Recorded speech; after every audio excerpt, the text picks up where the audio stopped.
Hello दोस्तों, नमस्कार। स्वागत है आपका हमारे यूट्यूब चैनल उत्तराखंड जी के वेरी इजी ट्रिक्स में। तो दोस्तों, बहुत सारे अभ्यर्थियों के लगातार कमेंट्स भी आ रहे थे और पर्सनल मैसेज भी आ रहे थे जो कि संबंधित थे आपके लोअर पीसीएस की भर्ती के संबंध में। और दोस्तों, जैसा कि आपको पता है कि कुछ दिनों पहले ही अभी 2 अगस्त को लोअर पीसीएस भर्ती के जो रिक्त पद हैं उसके संबंध में दोस्तों एक लेटर जारी किया गया था उत्तराखंड शासन के द्वारा, जिसमें कार्मिक विभाग के द्वारा अलग अलग विभागों से दोस्तों रिक्तियों की संख्या का ब्यौरा मांगा गया था। तो उसी संबंध में बहुत सारे अभ्यर्थी कन्फ्यूज भी थे कि भर्ती आएगी या नहीं आएगी, कब तक आएगी और क्या-क्या इसका क्राइटेरिया रहने वाला है दोस्तों। तो इन्हीं चीज़ों के बारे में आज की इस वीडियो में हम बात करने वाले हैं। इसके साथ ही दोस्तों कुछ अभ्यर्थी बार-बार सीजपाल भर्ती के बारे में और दोस्तों वन आरक्षी की भर्ती के बारे में भी पूछ रहे हैं, ठीक है? तो इन दोनों भर्तियों के बारे में भी हम बात करेंगे, लोअर पीसीएस की भर्ती के बारे में हम बात करेंगे और साथ में दोस्तों जो कनिष्ठ सहायक की भर्ती आपकी यूके ट्रिपल एससी के द्वारा निकाली जानी थी, तो वह अभी आयोग के द्वारा शायद कुछ टाइम के लिए होल्ड कर दी गई है, क्योंकि अभी कुछ अन्य पद भी आपके उस भर्ती में ऐड होने हैं, ठीक है? लेकिन जल्द ही आपको कनिष्ठ सहायक का जो विज्ञापन है वह देखने को मिल जाएगा। तो कनिष्ठ सहायक वाले अभ्यर्थी अपनी तैयारियां दोस्तों करते रहें। ऐसा नहीं है कि भर्ती नहीं आएगी, भर्ती आएगी जरूर। कुछ आपके अन्य पद और ऐड हो रहे हैं कनिष्ठ सहायक में, ठीक है? अब सबसे पहले हम बात करते हैं दोस्तों लोअर पीसीएस के संबंध में। आप लोगों ने लेटर देखा होगा, बहुत सारे अभ्यर्थियों ने मुझे भेजा भी, बोला कि सर आप इसके बारे में थोड़ा बहुत समझा दीजिए। तो देखिए दोस्तों, इस लेटर में जैसा कि साफ-साफ लिखा गया है कि अपर सचिव कार्मिक एवं सतर्कता विभाग उत्तराखंड, उत्तराखंड शासन की अध्यक्षता में दिनांक 22 जुलाई 2024 को एक बैठक संपन्न हुई थी, जिसमें उनके द्वारा अलग-अलग विभागों में जो भी उत्तराखंड सम्मिलित राज्य अवर अधीनस्थ सेवा परीक्षा हेतु रिक्त पद का ब्यौरा मांगा गया था और वह ब्यौरा इनको देना था दोस्तों कब तक? आपका 5 अगस्त तक उनको ये ब्यौरा देना था और आयोग के पास में जो कार्मिक विभाग है उसके पास में यह ब्यौरा भेज दिया गया है। और ये वो दोस्तों आपके पद हैं जो कि लोअर पीसीएस के थ्रू आने वाले हैं, ठीक है? इससे पहले दोस्तों जैसा कि आपको पता है 2 अगस्त तक आपका ये ब्यौरा देना था, 2 अगस्त शाम को 5 बजे तक। तो 2 अगस्त तक निम्न पदों का ब्यौरा पहुँच चुका है कार्मिक विभाग के पास। अब इसमें आगे क्या प्रोसेस होगी आपको याद रखना है। कार्मिक एवं सतर्कता विभाग के द्वारा इन पदों के ब्यौरे को आप कहाँ भेजा जाएगा दोस्तों? ये भेजा जाएगा यूके पीएससी में, ठीक है? यूके पीएससी के मुख्यालय में भेजा जाएगा और उसके बाद में यूकेपीएससी के द्वारा इन पदों पर भर्ती विज्ञप्ति जारी कर दी जाएगी। लेकिन दोस्तों जैसा कि आपको पता है कि इससे पहले भी एक बार कार्मिक विभाग के द्वारा लोअर पीसीएस के रिक्त पदों पर अध्याचन यूकेपीएससी को भेजा जा चुका था, लेकिन यूकेपीएससी के द्वारा इसमें कुछ अनियमितताओं का ब्यौरा देते हुए इस अध्याचन को वापस कर दिया था। लेकिन फिर से दोस्तों यहाँ पर कार्मिक एवं सतर्कता विभाग के द्वारा रिक्त पदों का ब्यौरा मांगा गया है और एक बार फिर से इस फाइल पर दोस्तों थोड़ा बहुत चर्चाएँ होंगी, रोस्टर बनेगा और उसके बाद में कार्मिक एवं सतर्कता विभाग के द्वारा यह दोस्तों जो भर्ती विज्ञप्ति मतलब जो नोटिफिकेशन है साथ में आपके जो रिक्त पद हैं वह यूकेपीएससी को सेंड कर दिया जाएगा और उसी के बाद में यूकेपीएससी के द्वारा आपकी यह भर्ती निकाली जाएगी। अब इसमें कितना समय लगेगा कुछ नहीं कहा जा सकता है, फिर भी आप ये मान के चलिए कि 2 से 3 महीने दोस्तों ऐसी फाइलों को चलते चलते लग जाते हैं। क्योंकि अगर कार्मिक एवं सतर्कता विभाग के पास में अगर आपके रिक्त पदों के अध्याचन पहुँच भी गए हैं तो उसके बाद भी बहुत सी फॉर्मेलिटी होती है विज्ञापन को तैयार करने में, जैसे कि आरक्षण का रोस्टर हो गया और भी बहुत सारी चीज़ें होती हैं और उसके बाद में विभाग के द्वारा इन्हें यूकेपीएससी को भेजा जाएगा। फिर यूकेपीएससी अपने स्तर पर कुछ चेक करेगा और उसके बाद में फाइनली इसकी विज्ञप्ति आपकी जारी होगी, ठीक है? तो पद कौन कौन से हैं आप यहाँ पर देख सकते हैं दोस्तों। नायब तहसीलदार के 36 पद हैं, टोटल 110 प्लस पद आपके यहाँ पे रहने वाले हैं, ठीक है? जिला युवा कल्याण एवं प्रांतीय रक्षक दल अधिकारी के 4 पद हैं, आबकारी निरीक्षक के 5 पद हैं, उप कार्यपाल के 14 पद हैं, कर अधिकारी का 1 पद है, पूर्ति निरीक्षक के 36 पद हैं, विपणन निरीक्षक के 5 पद हैं, श्रम प्रवर्तन अधिकारी का 1 पद है, ज्येष्ठ गन्ना विकास निरीक्षक के 2 पद हैं, गन्ना विकास निरीक्षक के 5 पद है और खांडसारी निरीक्षक के 3 पद आपके रहने वाले हैं। और इन कुल आप अगर इनको आप ऐड करेंगे तो 110 प्लस आपके पद हो रहे हैं, जिस पर आपको जल्द ही भर्ती दोस्तों देखने को मिल जाएगी, ठीक है? यहाँ पर कुछ और नोटिफिकेशन भी लिया गया थे, आप देखिए पढ़ सकते हैं इसको। उपरोक्त के क्रम में उत्तराखंड सम्मिलित राज्य अवर अधीनस्थ सेवा परीक्षा 2024 हेतु प्रभाराधीन विभागांतर्गत सीधी भर्ती के अद्यतन रिक्त पदों का अध्याचन निर्धारित प्रपत्र पर संगत सेवा नियमावली सहित दिनांक 2 अगस्त 2024 अपराह्न 5 बजे तक अनिवार्य रूप से कार्मिक एवं सतर्कता विभाग अनुभाग 2 को उपलब्ध कराना सुनिश्चित करे।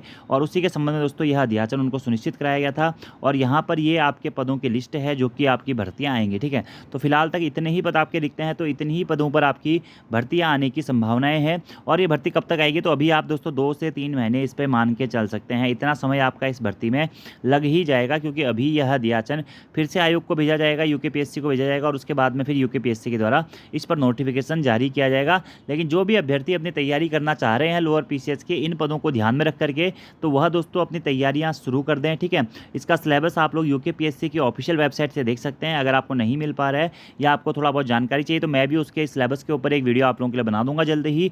तो लोअर पीसीएस की भर्ती आएगी जरूर दोस्तों, भले ही इस बार थोड़ा पदों की संख्या कम रहने वाली है, 110 प्लस या 105 प्लस के आसपास पद आपके रहने वाले हैं, लेकिन फिर भी एक अच्छा मौका है आप सभी अभ्यर्थियों के लिए जो कि अच्छे लेवल की जॉब की तैयारी करना चाहते हैं, लोअर पीसीएस की भर्ती या लोअर पीसीएस बनने का सपना देख रहे हैं। खासकर इसमें जो नायब तहसीलदार वाली पोस्ट है वो बहुत अच्छी 46 मतलब लेवल 7 की जॉब में आती है, 4600 ग्रेड पे वाली जॉब में आती है। तो एक अच्छी अपॉर्चुनिटी है, अगर आप लोग इसकी तैयारी करना चाहते हैं तो कर सकते हैं। और इसके लिए आपको मोटा मोटा मैं बता दूं दोस्तों, तो 150 नंबर का आपका इसका प्रीलिम्स का एग्जाम पेपर होता है और उसके बाद में आपका इसका मेंस होता है। मेंस में आपके इसके 2 एग्जाम पेपर होते हैं, एक होता है जीएस का और दूसरा होता है दोस्तों आपका हिंदी का यानी कि लैंग्वेज का। ठीक है, और जो 150 नंबर का प्रीलिम्स का एग्जाम पेपर होता है उसमें दोस्तों वही आपका सिलेबस है, history, polity, geography, economics, current affairs, current और साइंस हो गया आपका, और उत्तराखंड जीके का पोर्शन हो गया। ठीक है, और साथ में दोस्तों आपका 50 नंबर की इसमें रीजनिंग रहती है, 100 नंबर का जीएस वाला सेक्शन रहता है, 50 नंबर की रीजनिंग रहती है। तो इस हिसाब से आप लोग अपने इसके प्रीलिम्स की और मेंस की तैयारी दोस्तों कर सकते हैं। तो ये थी वो लिस्ट, और बहुत सारे अभ्यर्थी जो कन्फ्यूजन में थे कि सर ये भर्तियाँ आएंगी नहीं आएंगी या आयोग स्तर पर इसका अध्याचन भेज दिया गया है, तो आई होप आप लोगों को समझ में आ गया होगा कि अभी यूकेपीएससी को इसका अध्याचन नहीं भेजा गया है, अभी सिर्फ कार्मिक विभाग ने डिटेल मांगी हुई है रिक्त पदों के लिए। अब कार्मिक विभाग इस फाइल को चलाएगा, इसमें कुछ संशोधन होंगे या जो भी अनियमितताएं पिछली बार थी उनको दूर करने का प्रयास किया जाएगा और उसके बाद ही कार्मिक विभाग के द्वारा इन भर्ती के पदों का नोटिफिकेशन जो है वह आयोग को भेजा जाएगा और आयोग के द्वारा इनकी विज्ञप्ति जारी कर दी जाएगी। ठीक है, तो ये तो थी लोअर पीसीएस भर्ती की अपडेट। अब दोस्तों इसके साथ ही मैं आपको अपडेट देता हूँ जो आप लोग बहुत समय से पूछ भी रहे थे, अभी एक आरटीआई की सूचना आप लोगों ने पढ़ा भी होगा ये। ठीक है, कि सीचपाल और वन आरक्षी के पदों को लेकर के। ठीक है, तो सीचपाल और वन आरक्षी, सीचपाल की जैसा कि दोस्तों आपको बताया कि 1200 से अधिक पद बताए जा रहे हैं, ऐसे वन आरक्षी के भी अच्छे खासे पद बताए जा रहे थे। ठीक है, जिसकी वीडियो मैं आप लोगों के लिए बना भी चुका हूँ। तो बहुत सारे अभ्यर्थी कमेंट्स भी कर रहे थे कि सर कब तक भर्तियाँ आएंगी, या उनके कमेंट्स ये भी रहते हैं कि अखबारों में ही भर्तियाँ आती हैं या आपके यूट्यूब चैनलों में ही भर्तियाँ आती हैं। देखिए दोस्तों, आपको पता है कि मैं इस टाइप की वीडियोज़ बहुत कम बनाता हूँ, लेकिन जो भी बनाता हूँ तो जितना भी मेरे को ऑथेंटिक सोर्स पता चलता है उसी के हिसाब से मैं आप लोगों के लिए वीडियो बनाता हूँ। ठीक है, ऐसा नहीं है कि मैं अपने मन से कुछ भी कह दे रहा हूँ कि भर्ती आएगी ऐसा आएगी, ऐसा कुछ भी नहीं है।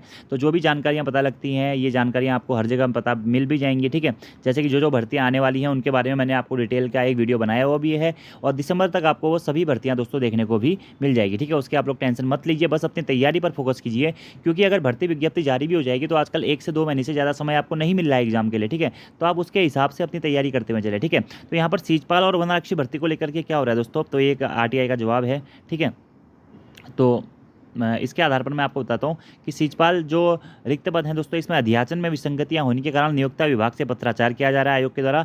ऐसी वन आरक्षी के जो रिक्त पदों का अध्याचन है इसमें भी विसंगतियां होने के कारण नियोक्ता विभाग से पत्राचार किया जा रहा है। ठीक है, और जब ये विसंगतियां दोस्तों दूर हो जाएंगी उसके बाद में ही आपका इसका जो है फाइनल नोटिफिकेशन दोस्तों जारी हो पाएगा। ठीक है, तो हो सकता है, देखिए दोस्तों विसंगतताओं में बहुत सारी चीज़ें आती है, जैसे विभागों के द्वारा जब अध्याचन बना के भेजे जाते हैं आयोग को, तो फिर आयोग के स्तर पर उन चीज़ों को चेक किया जाता है, आरक्षण के आधार पर चेक किया जाता है, सीटों के आधार पर चेक किया जाता है, क्योंकि आपका नोटिफिकेशन बिल्कुल सही से रिलीज होना चाहिए, या फिर उसकी क्वालिफिकेशन के आधार पर उसे चेक किया जाता है, या हो सकता है अध्याचन में कोई विसंगतियाँ हो तो उस पर चर्चा की जाती है। तो इस चीज़ में भी अभी आप लोग ये मान सकते हैं कि जैसे ही इन विसंगतियों को दूर कर दिया जाएगा आपकी ये भर्ती विज्ञप्तियाँ भी जारी हो जाएंगी। लेकिन यहाँ पर साफ साफ बात यह है दोस्तों कि आप लोगों का जो अध्याचन है वह पहुँच चुका है यूके के पास में, और जल्द ही आपको इसकी भर्तियाँ भी देखने को मिलेंगी। लेकिन जैसे ही ये जो विसंगतियाँ हैं, हो सकता है कुछ भी विसंगति हो सकती है दोस्तों, अभी इस बारे में कुछ भी नहीं कहा सकता है, लेकिन आप ये भी मान के चल सकते हैं इन दोनों भर्तियों में भी थोड़ा सा आपका समय लग सकता है, 2 से 3 महीने का, लेकिन कनिष्ठ सहायक की भर्ती आपकी जल्दी ही आपको देखने को मिल जाएगी।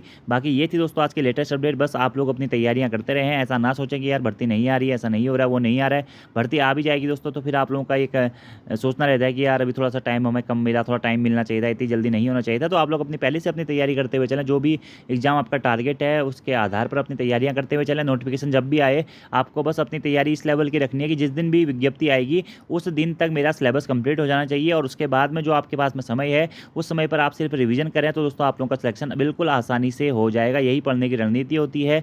और तो आप लोग बस अपनी तैयारियां करते रहें, अभी समय है, भर्तियां आने वाली हैं, पुरानी भर्तियां आप लोगों को पता है कि सभी भर्तियों की लगभग जॉइनिंग हो चुकी है, कुछ भर्तियों की जॉइनिंग बची हुई है। अभी आपके कुछ एग्जाम पेपर्स भी होने हैं, तो और कुछ भर्तियों के रिजल्ट्स भी आने हैं, तो वो भी जल्द ही दोस्तों आयोगों के द्वारा जारी कर दिए जाएंगे। ठीक है, बाकी दोस्तों आज की इस वीडियो में इतना ही। बाकी आपके कोई सुझाव या आपके कोई प्रश्न होंगे तो आप कमेंट बॉक्स में बता सकते हैं। Thank you, thanks for watching video, see you next time, धन्यवाद।